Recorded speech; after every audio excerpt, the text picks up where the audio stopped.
The information presented is for informational purposes only. The opinions expressed are not necessarily the opinions of any Daikin company. This information should not be confused for accounting, legal, medical, or other professional advice. Please seek advice from a qualified professional for any specific questions.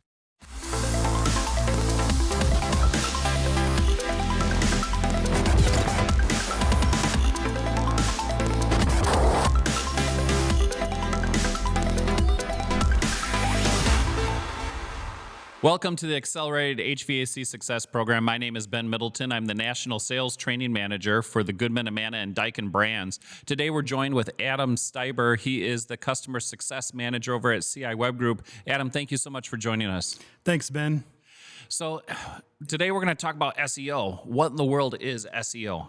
Well, SEO is search engine optimization. And in short, what that is helping for your website to show up easier on search engines like Google, Bing, Yahoo, whatever it might be. That way your customers can actually find you. So one of the big things that I hear when we talk about websites is, number one, you have to be an option, right? So if a customer has a problem and they go into the internet and whatever search engine they may be on, they're going to type in whatever problem they have.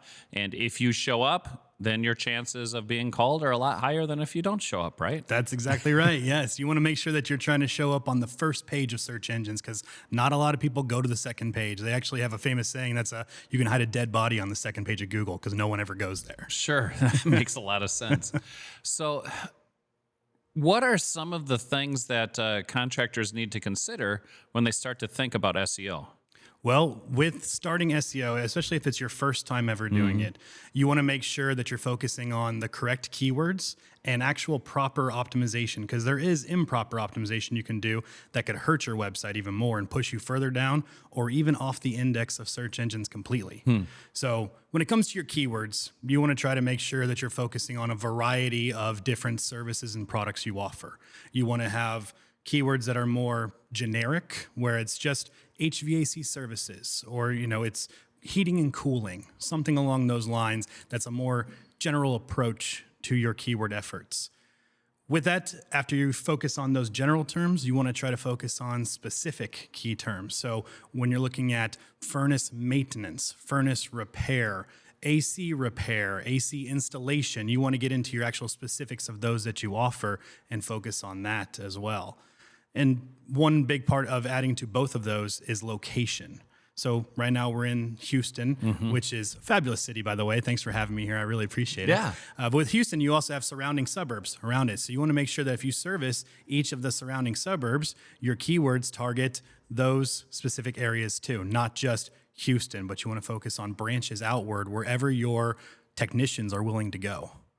Okay. And then I would say another piece that you want to focus on for your keywords is going to be specifics for eco-friendliness, because that is a big impact right now, right? That's why we have all these electric vehicles around, and that's why we're focusing on making sure that homes are more efficient.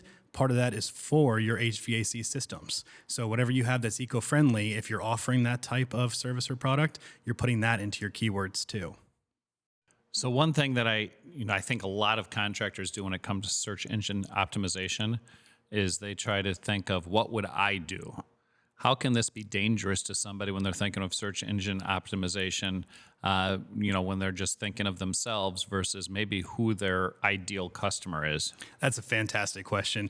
And with that happens often. It does. And with contractors, when they're out there, they're thinking, how would I search this? What do I know that I'd want to look for? But consumers don't know that. You think about someone who hasn't been in the HVAC industry. When they're searching, they're just searching heating near me, or heating suppliers near me, or HVAC representative near me. It's going to vary just to simpler terms, but they also might add in something a little bit longer that's more conversational, such as, how do I fix my heater? Right. And so you want to focus on those types as well, not your more specific, and you definitely don't want product numbers or anything like that in your keywords, because they're not going to be searching for something like that. Well, that brings up a really interesting point, because I think that's another thing that a lot of contractors may be leery towards is, do I want to enable the do-it-yourselfer out there? Do I want to open myself up for people pricing out a system online?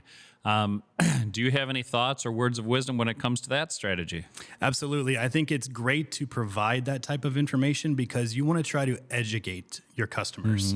If you're educating them, they're going to trust you more and they're going to want to come to you when they realize maybe I shouldn't be doing this myself. Maybe it is something I need to hire someone for. So yes, I think if you're putting content out that says, here's how you could do it, or here's what we recommend in order to help with this, but then also saying, when you need assistance with it, please make sure to call us or you fill out this form to contact us, whatever it might be. So how does a small business compete with some of the large PE groups that are out there, or even with manufacturers or the internet resellers? How does that small business compete in this world today? Well, it is tough. I mean, that's just straight up. It's going to be tough when you're competing with such big companies compared to your mom and pop business that you might be running.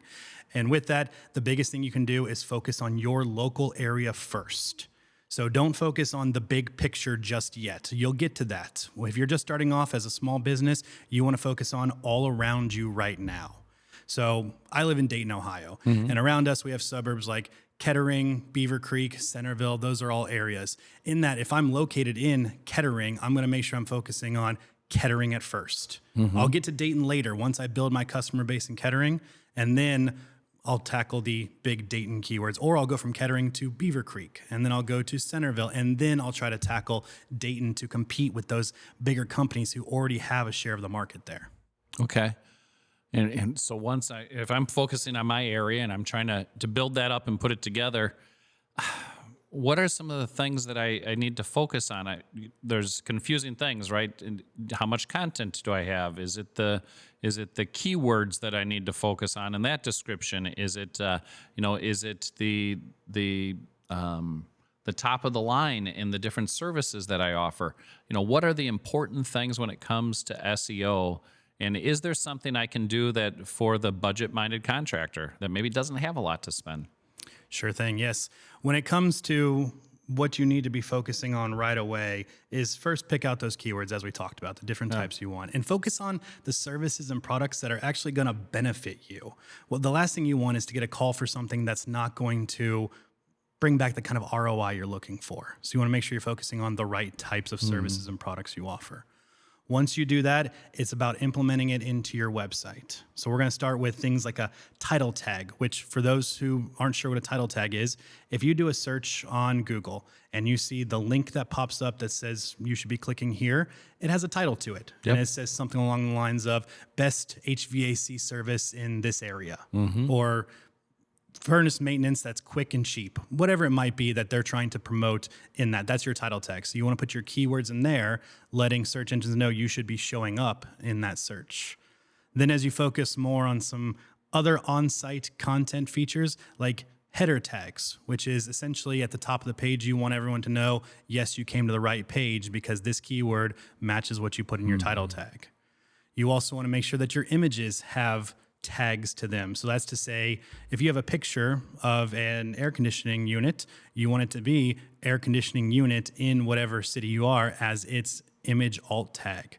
Now that's some more technical features that an agency could help you with better, or if you're a little tech savvy, you could try to do on your own. But those are some of the pieces of just broad content you want to put on the site. And then when you're doing that, you also want to make sure that you have actual developed content within it that says, here's more description about this service or product that you're focusing on, and giving it 800 word count. It's not necessary that search engines look for a specific word amount, but you have to make sure you cover the entire topic and provide that knowledge and expertise that you want to represent your company as having. So different pages for different services, including location on that as well on your site. So when you talk about content, you talk about this 800 word count. I got to ask the question, where does ChatGPT fit into all of this? ChatGPT can be very helpful with that. If you are not comfortable writing your own content and you're not using an agency to do it for you, like we do at CI Web Group, writing content for you, if you're not doing that, then you can definitely use ChatGPT. You can say, write 800 words based off of these 3 keywords in this area, and you'll see what ChatGPT creates you. Now, remember, it is an AI system, so it's not going to be perfect. So you want to proofread it, and then you can possibly use it. It is beneficial to you if you're starting off and you can't afford hiring somebody to do content for you. Give it a try, see how it works, see if you like what you're reading, if it's actually valuable to what your business is, then definitely use it. So one of the other things that I've heard a lot of companies start to maximize for is not only for customers, but then possibly even for employees. Yes. So when we're talking about our employees of these HVAC companies, you're trying to make sure that you're bringing in employees, number one, right? So you want to try to use SEO to entice people to apply and get hired and become technicians or get certified or whatever it is. And then you also want to make sure that you're bringing in jobs for them. And so when you're focusing on what your employees can actually do and how many of them there are and what kind of outreach they can have, that you can incorporate into what you're doing in your SEO. Okay. One of the battles, there's a lot of agencies out there will say, hey, you got to get your pay-per-click up. How does that impact SEO? Do the two correlate together? Do they not correlate together? I think that's a confusing message for a lot of people. I think it is too. And I think that's a great thing to point out. And with your paid click advertising, it is different than SEO. And they don't necessarily go hand in hand. You have to do them both in order to show up in all areas of search engines. But you do want to make sure that they do correlate on your services and products. So there is a little bit of correlation, but overall they are different entities of how you are trying to get your website more attention. And so when it comes to PPC, you're going to be using advertising that is short to the point and trying to get people to purchase more quickly. Whereas with SEO, you focus more on the content, education, showing your expertise and building trust. And so that's how you differ the two out. It is great to do both. I always recommend do as much as you can when it comes to trying to bring in customers. If you can do PPC and you can do SEO, if you can do advertising elsewhere, such as radio ads, TV ads, yes, you want your name to be out there. But people use the internet the most. And so you want to make sure that you're focusing on SEO and PPC. What about when it comes to SEO of not only my own business name, but do some people sometimes get SEO for competitors' names within a marketplace? I mean, it can definitely happen. Okay. Right? We have a lot of companies where they all share HVAC in their name or heating and cooling in their name or whatever it might be. And so that definitely does come up where someone searches a business name and they get a competitor's name that shows up in their search results. That's just because based on the name they searched, a search engine said, oh, this is relevant to what you search. Now, we never recommend targeting it on purpose, because if you want to try to show up for a competitor's name in SEO, that means you have to put their name on your site or in your metadata that you're putting out. And that's just promoting your competitor when you don't need to be. Sure. Whereas if we talk PPC for a second, you can target their name specifically for searches and then show up in the paid ads section. So you're allowed to do it easier in PPC. In SEO, it's just not worth the effort. And then you're advertising for someone who is going to take business from you. So is there a way that a contractor can find out what those key search terms are in their specific marketplace? Absolutely. There's multiple tools online that can help you figure out what are popular search terms in your area. If you're hiring an agency like CI Web Group, we're going to do that work for you. We're going to create what's called a market analysis that shows you, here's a keyword, here's how many searches it could average you in a year, here's how many leads it could potentially get you, here's the competitiveness of it, here's where your current ranking is for it. That way you can say, is this one valuable to me or not? But if you're trying to do it on your own, you can always use Google Analytics can help you with that, as well as some Google forecasting documents that they have out there. They got rid of their main one that they use, but it can still show you average searches over the past 2 years to know what people are searching and how. So you always hear about these Google algorithms, and they're constantly changing and evolving. I think Google's mission has always been that they want to get the best answer for the person that's doing the searching. Exactly. And so that's why they're constantly adjusting their algorithms and everything else that they're doing out there. How has that changed in the last couple of years, and where do you see maybe it going in the future? Is it going to be more favorable for larger companies, more favorable for smaller companies? What are some things that I should be paying attention to as an entrepreneur? Yes. The Google algorithm is always about the user experience. As you said, they want to make sure whoever is doing the searching gets the best result possible. And so they change their algorithm, fun fact, about 600 times a year. So a lot of it's little ones you don't even notice, but they're just trying to tweak it to make it even better. Some of them are big ones that they say, hey, here's a huge update we did. Here's how it's going to affect you. They just launched one a few days ago, actually, that's going to roll out over the next 2 weeks that is trying to help protect against spam and trying to give people rankings who deserve them who haven't been getting them previously. So things like that will happen as Google is updating their algorithm. 20 years ago, it was like the Wild West. You could do whatever you wanted to and try to get your website to rank higher. Not so much anymore. Over the past couple of years, they definitely still like to focus on making sure that sites are actually quality sites and they're mobile friendly to their customers. So when you're saying, yes, I represent this keyword, you should have someone come to me when they search it. They want to make sure your site actually represents that. So they always continuously do updates to make sure that everyone is following those rules to provide that best answer to somebody. The core updates that happen, the spam updates that happen, everything contributes to that.